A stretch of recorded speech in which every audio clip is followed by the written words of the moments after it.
session, Banking Transformation, Leading the Next Generation. Please welcome our speaker, Mr. Hendra Lembong, Deputy President Director, PT Bank Sentral Asia, TBK.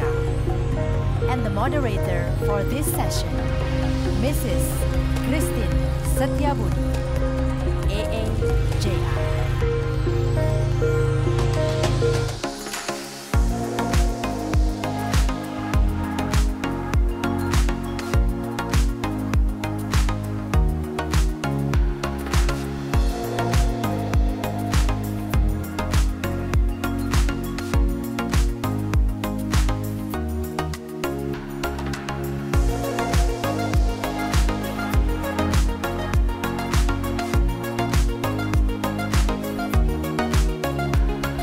Selamat siang Bapak Ibu sekalian. Hope you are all awake. The fifth session will be Banking Transformation, Lead to the Next Generations. Bapak Ibu sekalian, I'm sure we had a very nice evening yesterday. But in addition to dining, chatting, singing, and a little bit of dancing yesterday, I think we learned a lot from today's session and then also tomorrow. But I'm sure we will learn more on the next sessions, the banking transformation.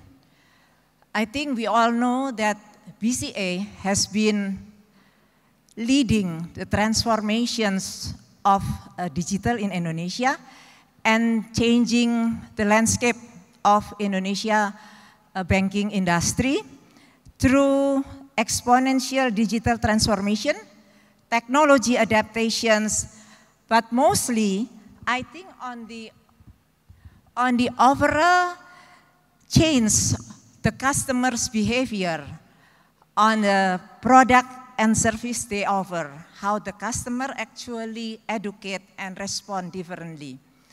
Not a long while ago, we all still remember where people keep on joking about the acronym of BCA, Bank Capek Antri, ya kan? Kita semua masih ingat. But I just read the recent report from the analysts that 97% of the transaction in BCA has been moved into internet and mobile banking. So I think we are very honored to have Pak Hendra Lembong, the Deputy President Director of BCA, with us this afternoon. Selamat siang, Pak Hendra Lembong. Pak Hendra Lembong joined BCA in 2021 and was appointed as the Deputy President Director in April 2022.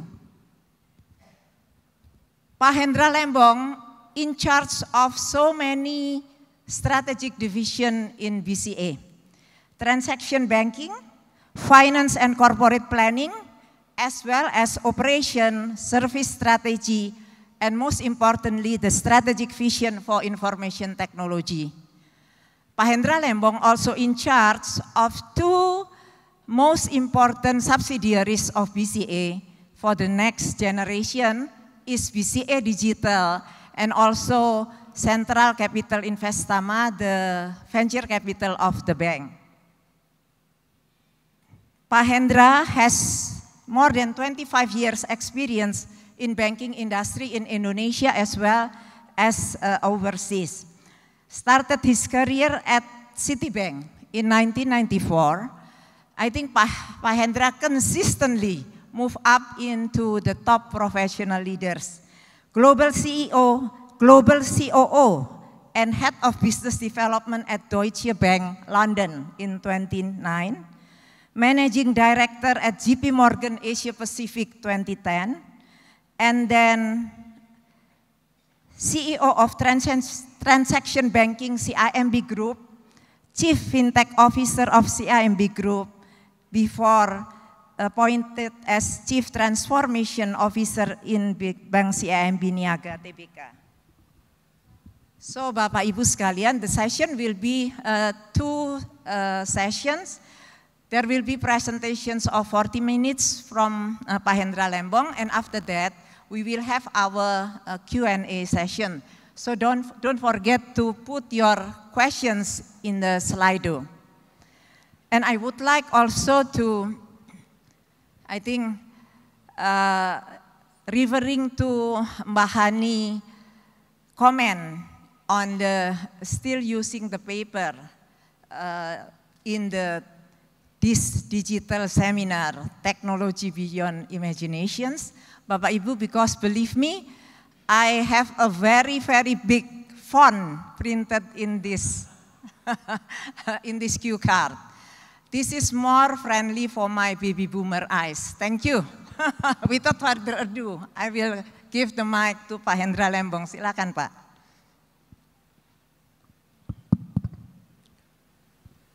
Good afternoon. Well, first, thank you, Bu Christine, for the introduction. Thank you, Pak Budi, Bu Hani, and the rest of the association. When Bu Christine asked me to speak in this forum, I was thinking, you know, banking is actually quite different than the insurance sector. So maybe I'll just focus on one example, which is hopefully all of you understand and have used quite a lot, which is mobile banking. But if any of you want to dig deeper on the other services, like I saw the Sendit presentation, cover a lot of things, we can discuss it as well. So maybe in the interest of time, we'll just go straight. Bu Christine has mentioned about the transformation, or I think the pandemic has helped the transformation within the banking industry, where we now have if you look at this, 91.5% of transactions on mobile and internet, combined with ATM is 99.7. So the interesting thing here is ATM percentage is down, but transaction actually still increase. So central bank data shows cash in circulation in Indonesia still increased 7.7% year on year. So I think digital continued to increase, but cash continued to increase. That's the nature of the Indonesia market. So anyway, what I would like to share, some people ask, so how did we start the journey within BCA? We actually use Gartner, which is quite well-known international IT firm, and we use their method to help us. So instead of hiring consultants, we use Gartner to help us. Now, if we go to the next page, so we say, okay, what are the key success area for the digitalization on any organization? So I try to keep it general. So these are the 4 things we need to look at: organization, people, process, and technology. I think all of us know people, process, technology. But organization is equally important. Why? Because when we talk to Gartner and ask them to give some statistics,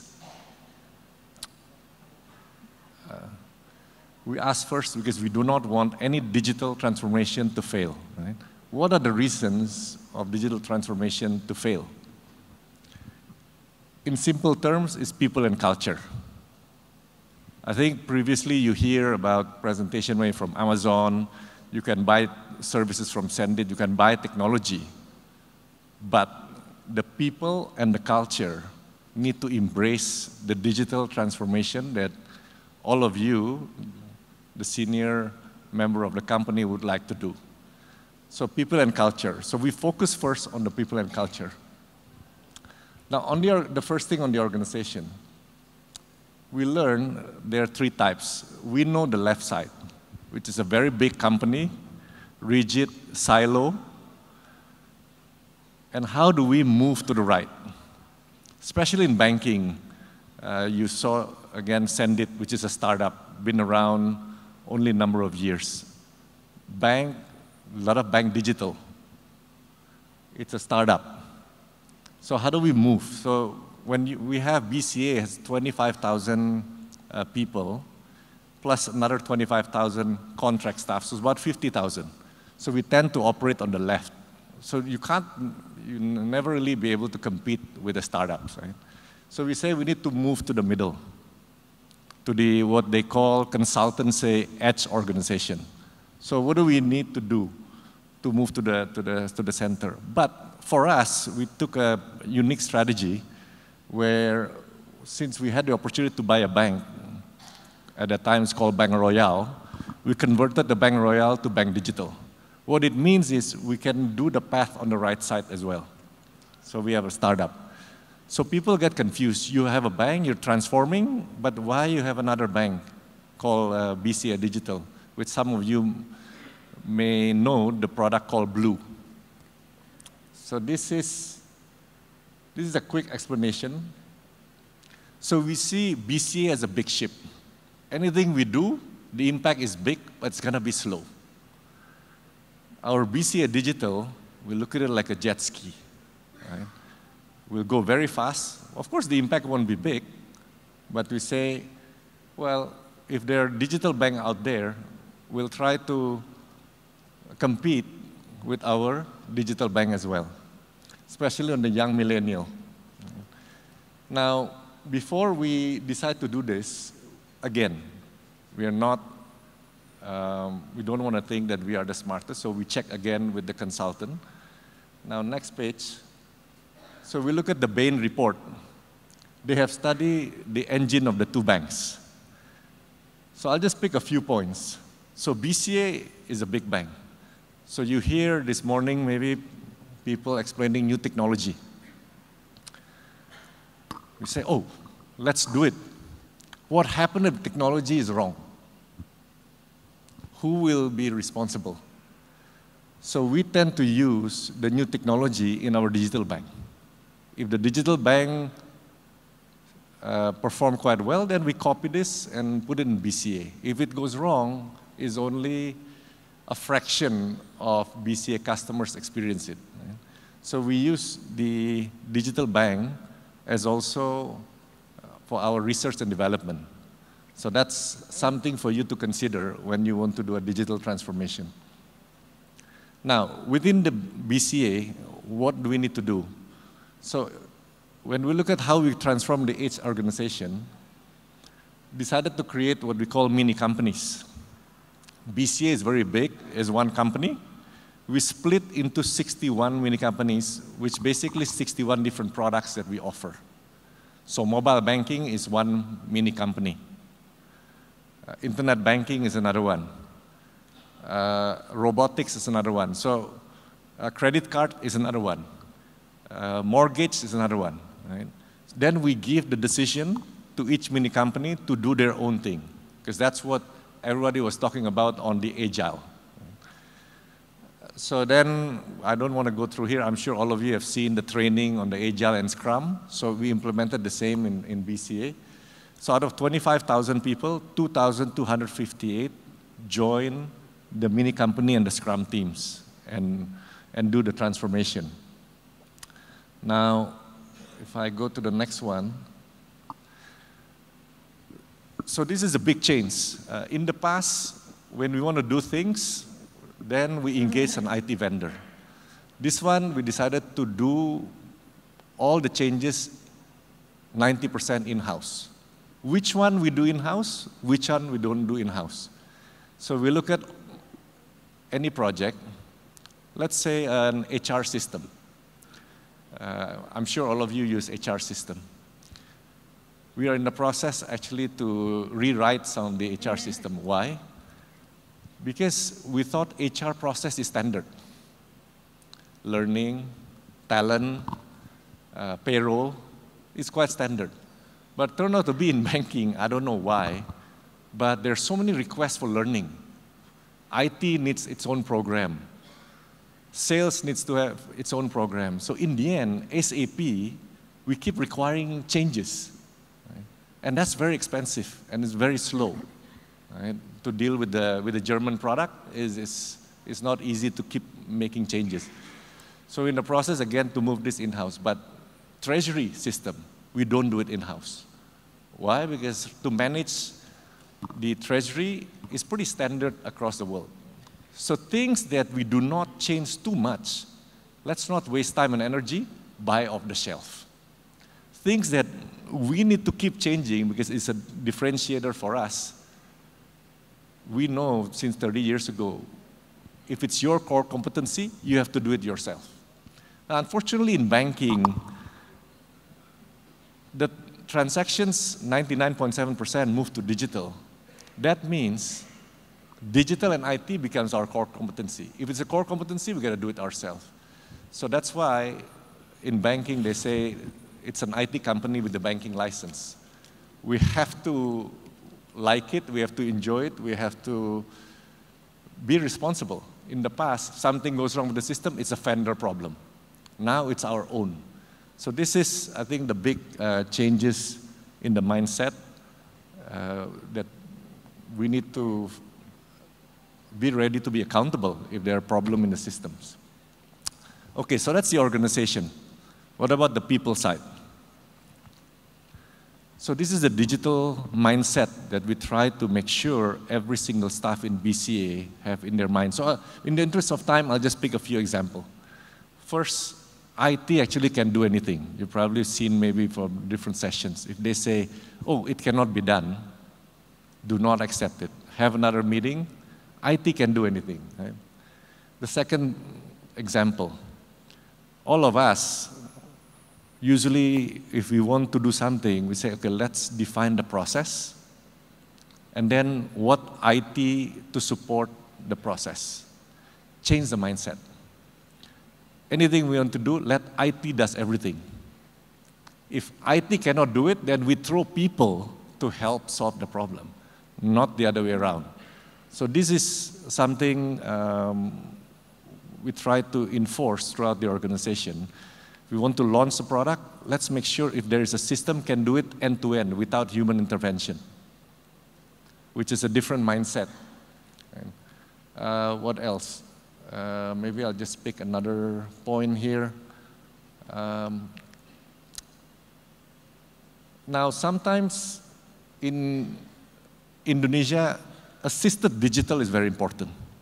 So when we launch anything digital, we prepare in our application for our staff to help educate the customer. Sometimes in the tablet, it comes like an online account opening. Yes, customer can do it, but in Indonesia, you know, because maybe cost of people is not expensive, some of the big customers or some of the people, even my generation, said, well, if you ask me to do everything, you have to pay me. Right? Because I'm the one who does everything. In the past, I just asked my RM to do it. Right?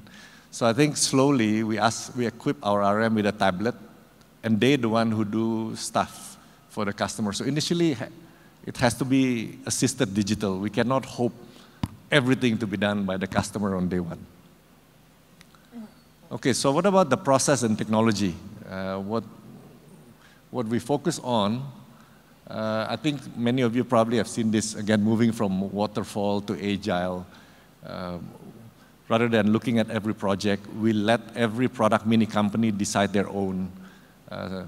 So you probably have seen this from different sessions about agile framework.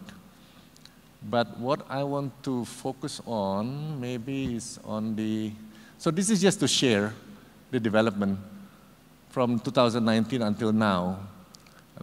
Christine has mentioned that I only joined 3.5 years ago. So this has started before my time.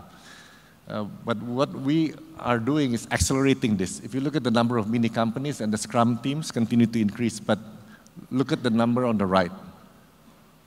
So we do about 7,600 new features, right, until Q3 2023.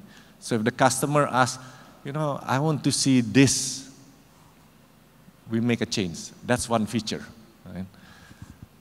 So with this process, we have delivered 7,600 features. That's a lot. That's about 212 features per week. Right? But that's important because every new feature, that means you are making a difference. Our customer is happier. You're differentiating yourself with competition. Right? Okay? Now, beside the digital, what's equally important we found out is the approach of the education of the digital solution that you have. So our experience show that we need to use different approach. We use the social media to educate. That works well for the young people. But for my generation, we hire Iwan Fals, for example. Then people watch more to educate.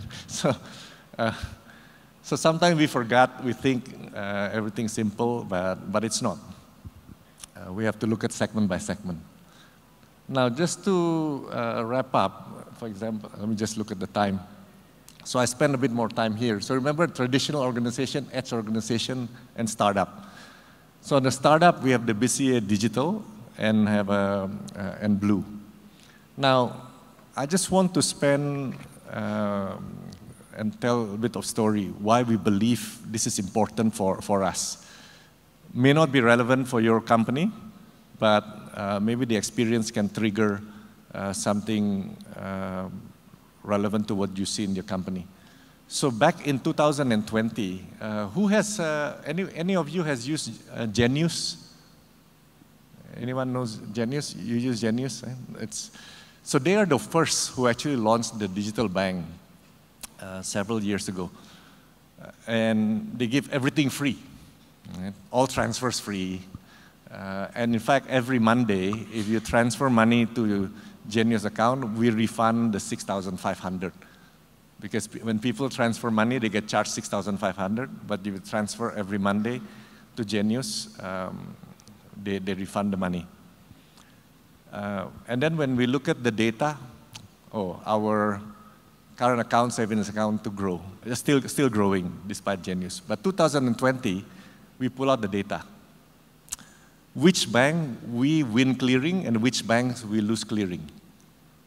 What does it mean by winning clearing and losing clearing? Winning clearing meaning more money from that bank coming to BCA than money going out from BCA to that bank.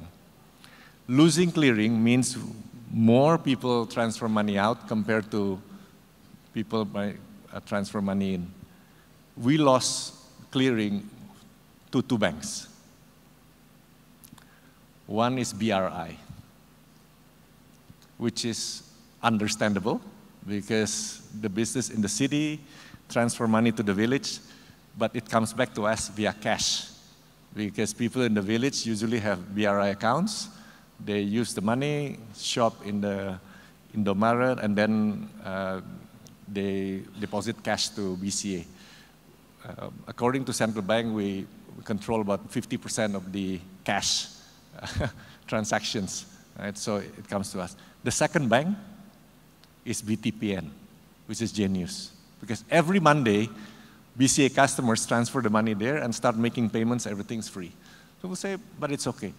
The thing is, when you look at the age group that use Genius, tends to be very young. I'm saying, young people, the money is not there. But we had a meeting, we said, well, the first generation eventually will transfer the wealth to them. Right? They will inherit the money. By that time, they only know Genius. That could be a problem. Right? But Genius gives like very high interest rate.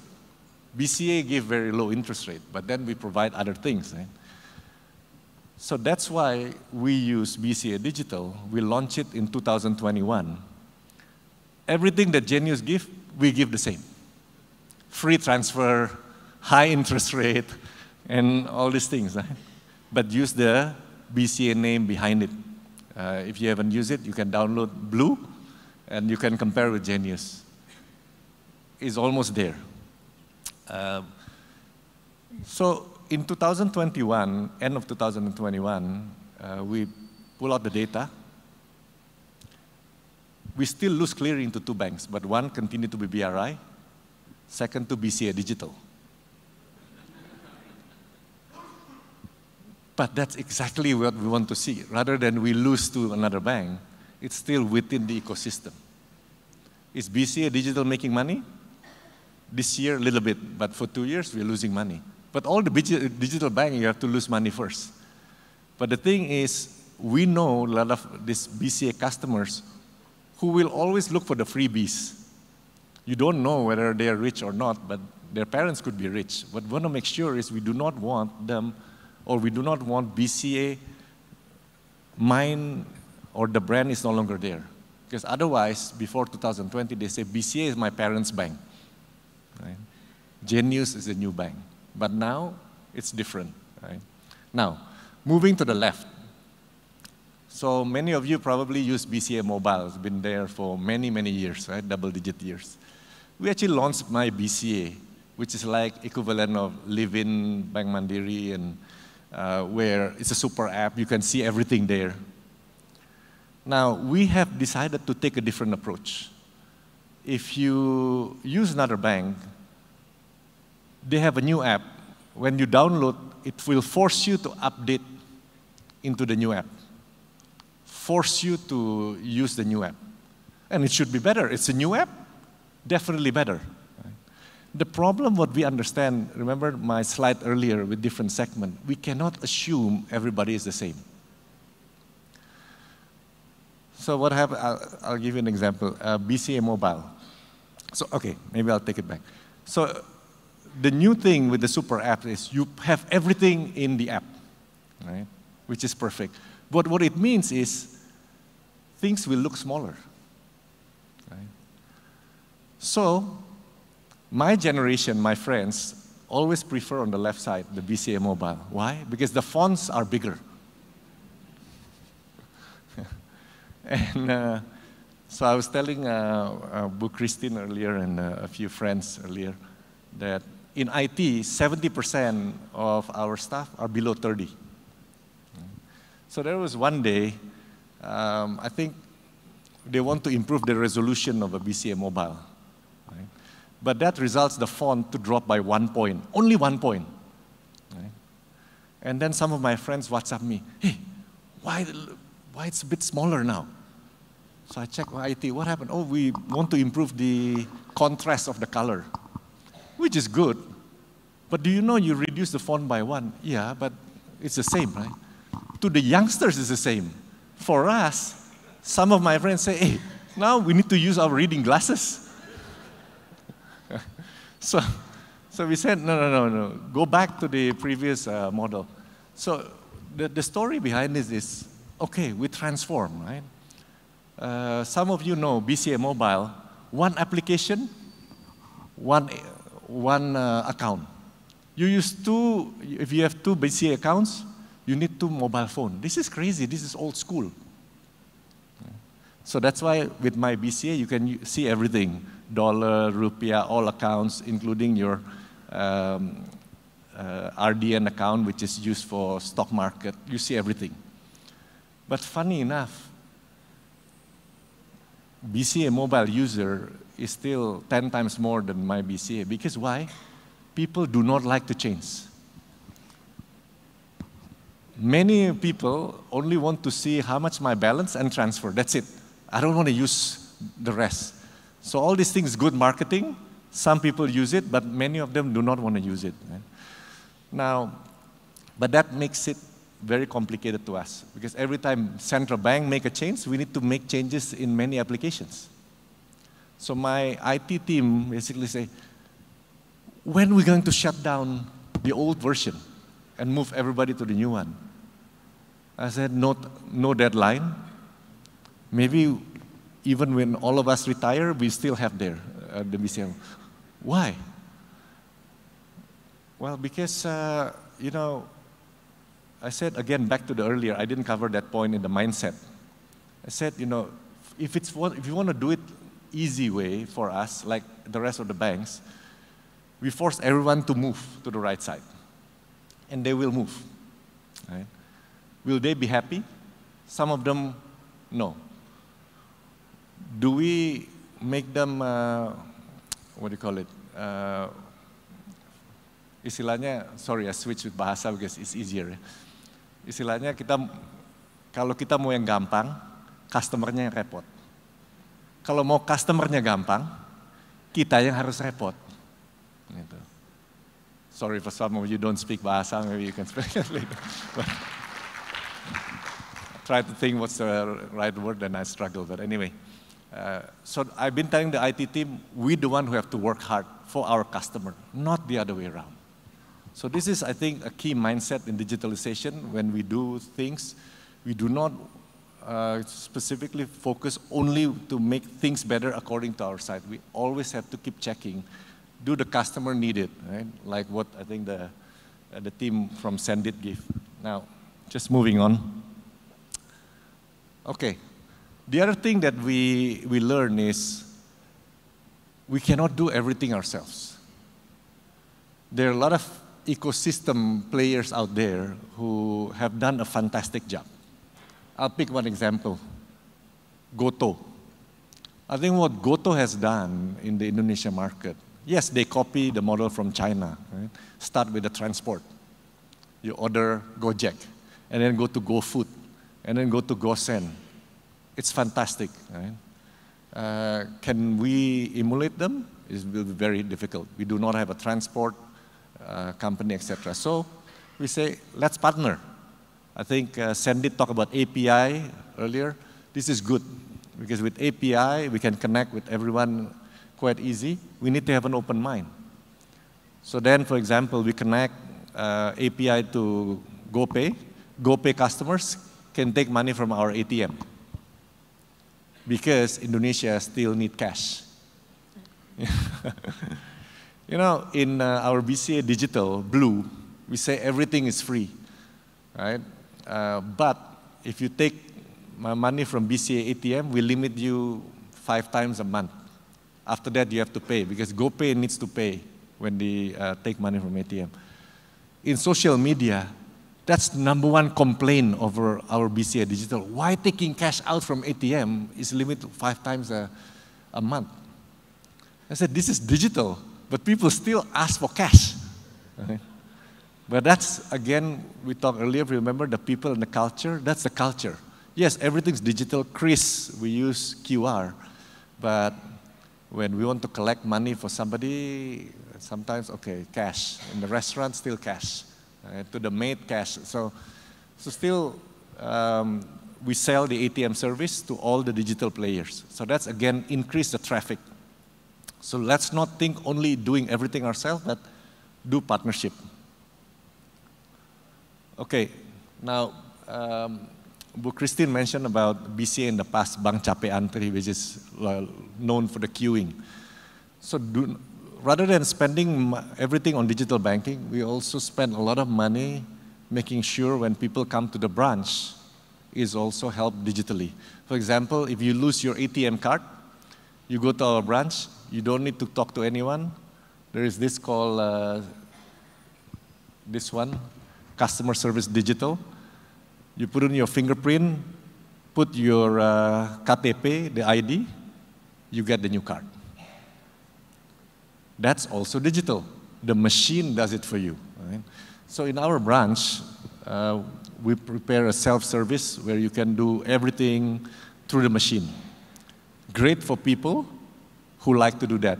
But some still very spoiled in Indonesia. I want somebody to do it for me. So we have a section called assisted self-service. Right? So it's still the same machine, but our satpam or our security guard will do it for them. But still, the main objective is we do not want anyone come to our branch, have to take a number and queue for a long time. So either you do it ourselves or our staff help them do it on the machine. So that's another big investments we are doing on the branch side. Now, the other thing that I want to share also internally we have about, I think, 35 divisions.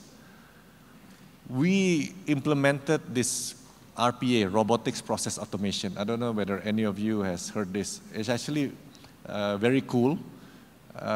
In the old days, it's just called automation. That's it, right? But basically, it's a program to automate. But now, with the new technology, you can pretty much do everything with robots. So I'll give you a very simple example. Our finance staff, right? All companies have a finance team. They always need to spend time to download reports. So they wait, download reports, and then they analyze, and then they prepare report for the senior management. So the robotics can do is, we study what they do, basically download reports. So at 6 a.m. in the morning, the robot will take an ID of a finance staff, will log in on their behalf, download all the reports. So when the finance staff come at 8 or 9 o'clock, they just read and analyze. As simple as that. That generate productivity gain. Right? So any process that is repetitive, need to move from A to B in a click, that can be robotized. Right? Now, next is AI. What's the difference between robotics and AI? The robotics projects that we do, we know the pattern, then we do it. Right? The robot will do it. But the robot will not think. AI can think. Right? So we have implemented in BCA, these are the 4 areas where we spend a lot of time on AI. Fraud detection. Right? Give a very simple example. So we connect the AI with the knowledge graph.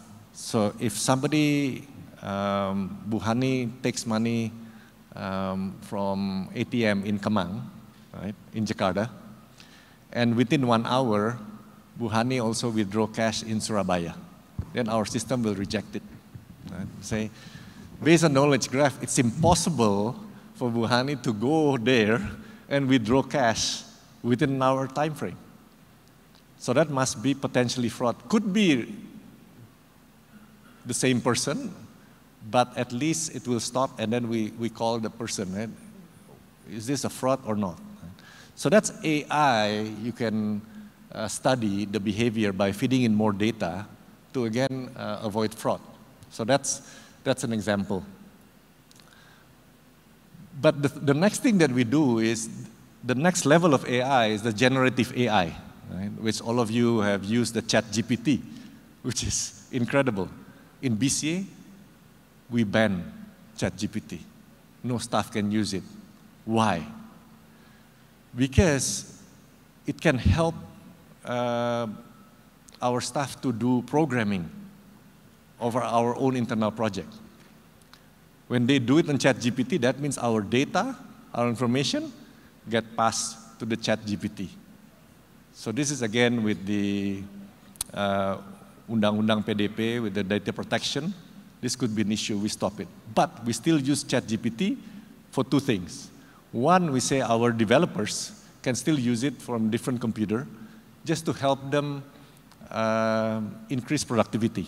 So we say, okay, developer, you program this. Rather than writing the program from zero, from a piece of paper, they can ask ChatGPT to write the program, and then they copy, so they don't start from zero.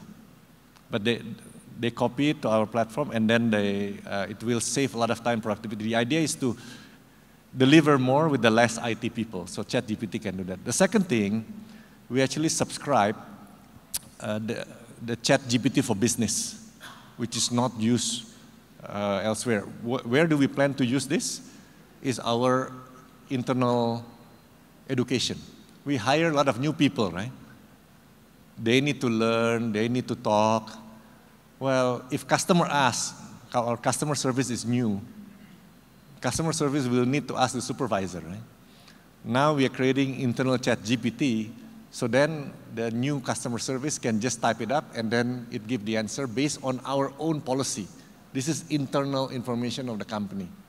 So that's why we, in the process of implementing in-house ChatGPT to help our branches. Now, I'm just sharing this according to, again, the consultant. Of course, banking has a lot of use cases, but insurance, again, I don't want to talk about the insurance, but I'm sure all of you can think what ChatGPT internal can help your salespeople, the new salesperson, rather than asking the supervisor, or is it allowed in the company or not, the ChatGPT can help answer the question on the fingerprint, in the fingertips. So I think that's something we continue investing our time on the uses of generative AI internally to improve productivity.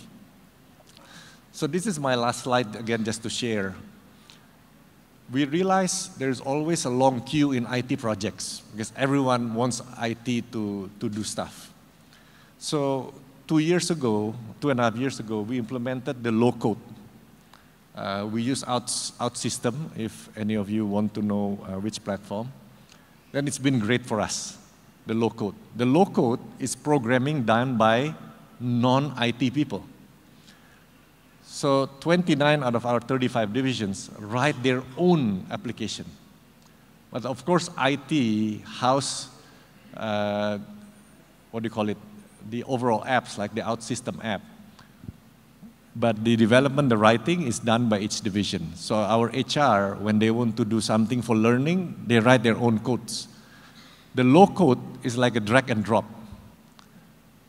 We just rolled out a course the other day, one-day course to become programming, to become a programmer using a low code.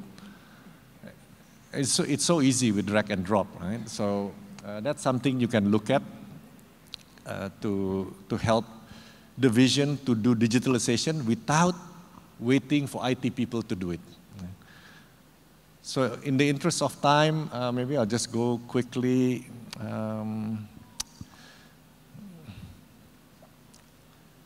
So for some of you who want to know a little bit technology, we spend a lot of time to make sure all our IT process is certified internationally, right, with the ISO. I think that's important. And next, as we have a lot more things done by IT, but you will see a lot of system problems, IT problems. Right? Now, in the past, when there is a system problem, what do IT people do? Restart. Will the restart solve the root cause of the problem? Usually not. When we ask what's the problem, you say, I don't know, we restart and then it's done. But you know, in banking now, especially for us BCA, if our system down by 5 minutes, 3,000 Twitter messages. So people can't stop. So I think we implemented this culture that whenever we have a system problem, we have to gather everyone and we say nobody will be penalized if somebody makes a mistake. Because in IT, our experience, 70–80% of the IT problems is human error. Now, I'll just spend 1 minute on this. In IT, there are a lot of processes at the back end, infrastructure. If any of you here was in charge of IT, you know what I'm talking about in data center. Believe it or not, if you send your audit team to audit IT, a lot of this process in IT is actually quite manual. When it's manual process, there is a human error. Sometimes we joke about this is in IT, we automate everyone else's process, but we forgot to automate our own process. Because nobody scream at us, right? So we forgot to do it ourselves. So we're used to with the process we've been doing, changing the parameter. Plus, there's no 4I principle sometimes in IT.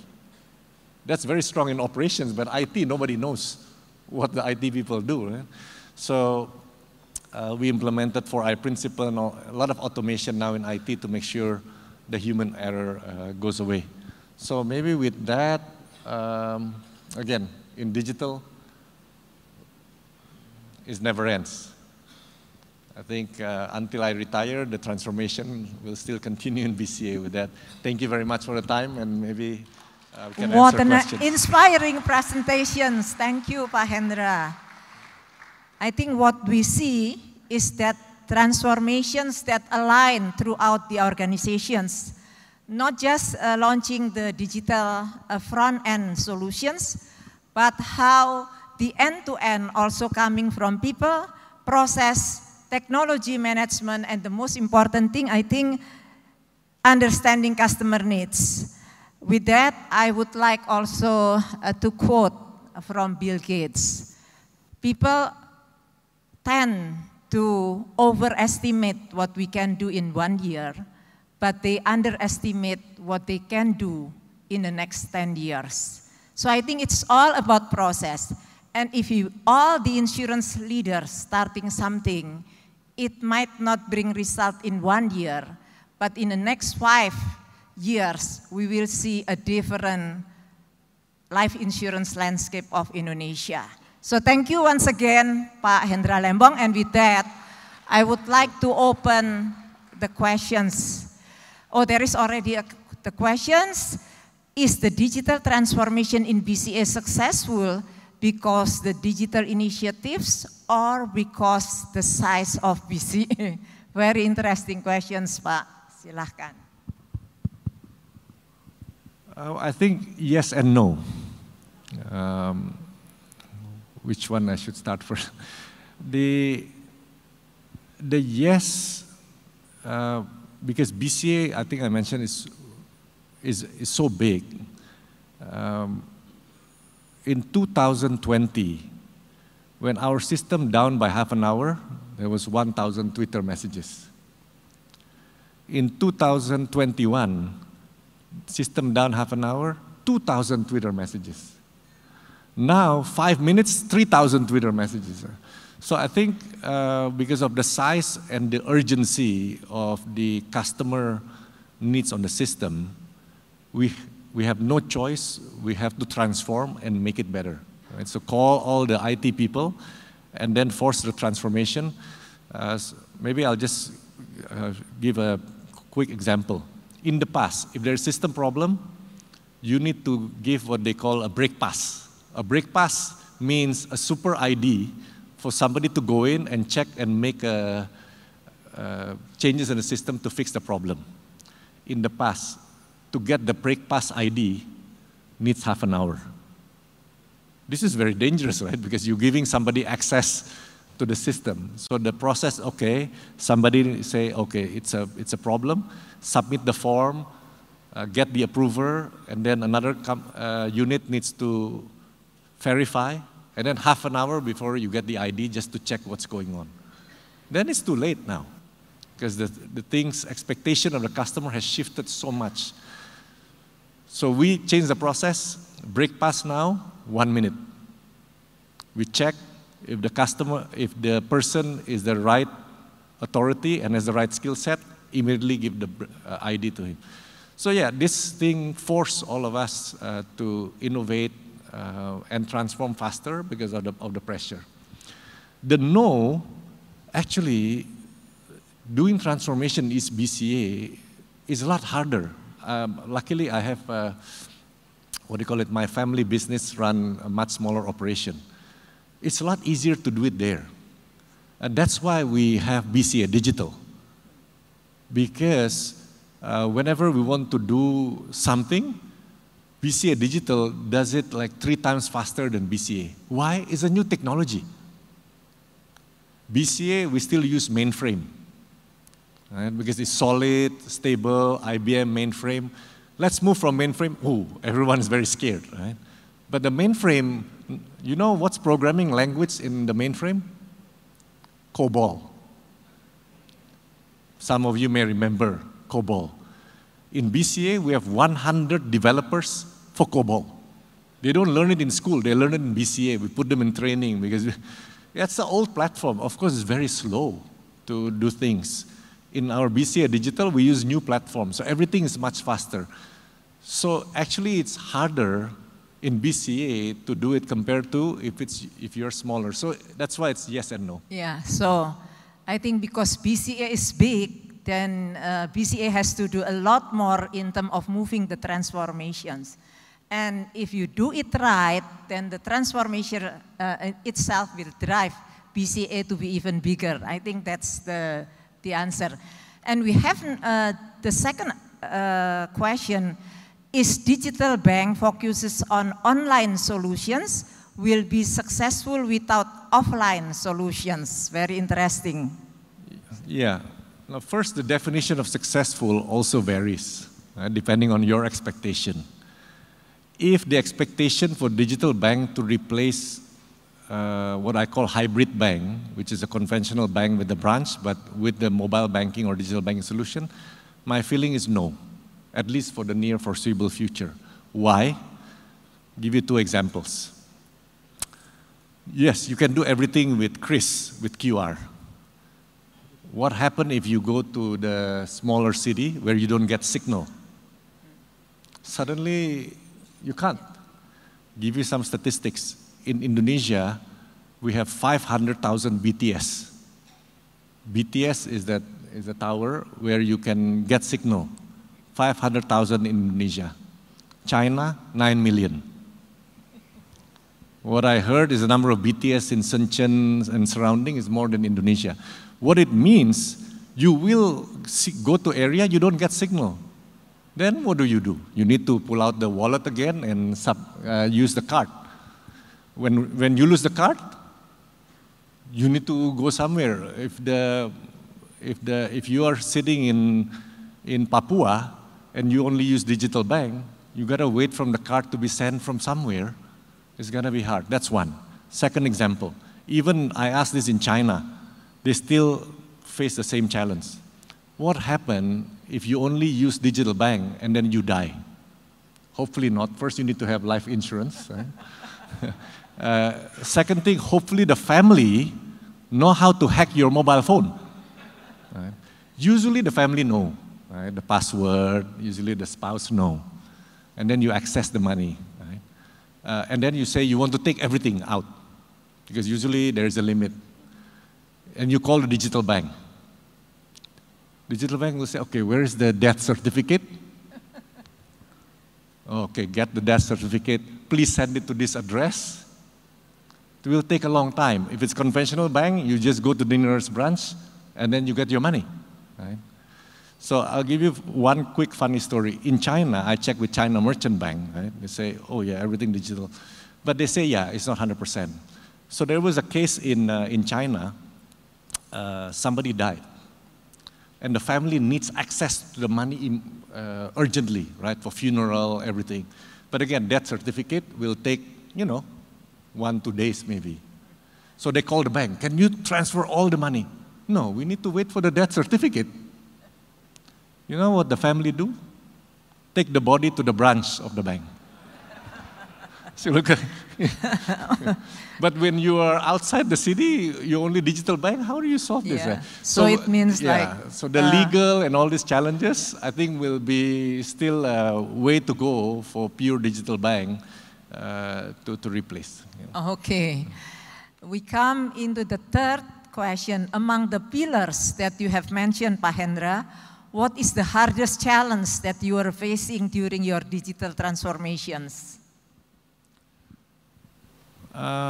Yeah, maybe there are a lot of challenges. So maybe I'll pick two things. One is, again, on the people side. Right? I don't know what's the right word in English, but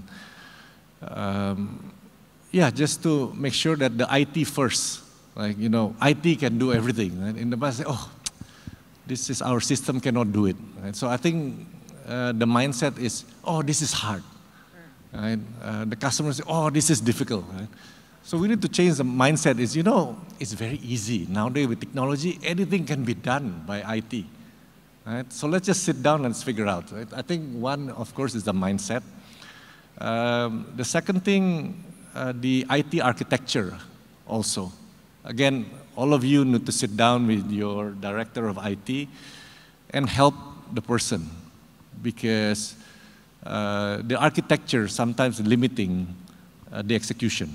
So I think it's important we spend time and work with the IT, and IT also need to work with the business to define the architecture of the IT to help execution to be